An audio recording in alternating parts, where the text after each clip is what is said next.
Truly, this is a koan worthy of a Zen patriarch.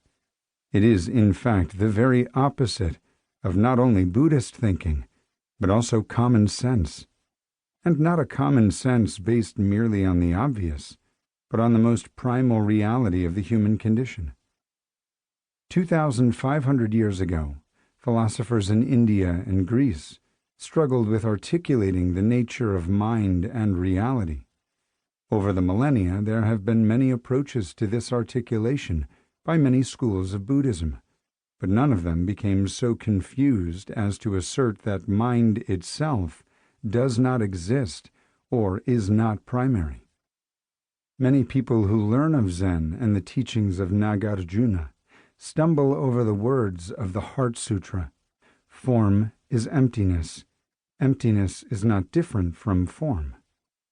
They believe erroneously that this is a sort of nihilistic formula, when it is quite the opposite. Form, matter, and emptiness, mind, interpenetrate each other as one single reality, like water and sea. This is a monist expression par excellence, and it flows from the depth of the experiences of meditation and mindfulness before it is ever articulated into words. Zen teachers use every weapon in our arsenal to force the student to confront this reality, him or herself, and not to hide in the words of dualistic thinking.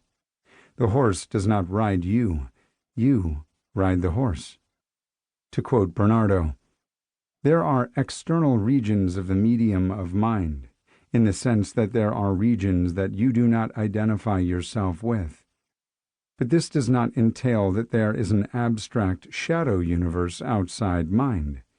It does not entail an inflationary doubling of reality.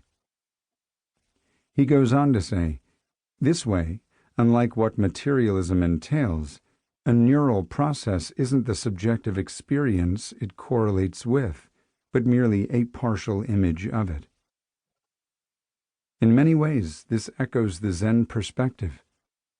In the words of Zen master Soyen Shaku, as translated by Nyogen Senzaki, make a thorough analysis of yourself. Realize that your body is not your body. It is part of the whole body of sentient beings. Your mind is not solely your mind. It is but a constituent of all mind.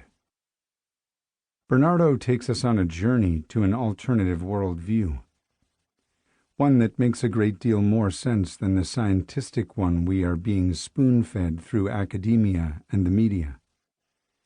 He expresses his ideas lucidly and constructively, in a manner that does not lose their scientific and logical force.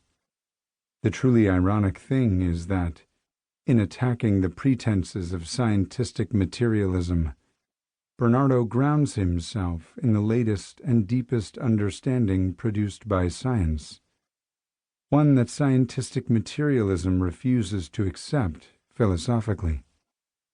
I challenge you to read Bernardo Kastrup's Prescription for What Metaphysically Ails You. You will be a wiser being for it. Shogaku Senshin Stephen Eckert Musgrave Roshi, Director of the Zen Institute of San Diego, California, author of Zen Buddhism, Its Practice and the Transcendental Mind. Chapter 1. The Current Worldview and Its Implications. A worldview is a set of ideas and beliefs on the basis of which one relates to oneself and to the world at large. It entails tentative answers to questions like, what am I? Where do I come from? What is the universe? What is the underlying nature of reality? What is the meaning of my role in the play of existence? And so on. One's worldview is probably the most important aspect of one's life. After all, our worldviews largely determine, given the circumstances of our lives, whether we are happy or depressed, whether our lives are rich in meaning or desperately vacuous, and whether there is reason for hope. It is thus very hard, if at all possible, to overestimate the relevance of the choices we make with our minds and hearts.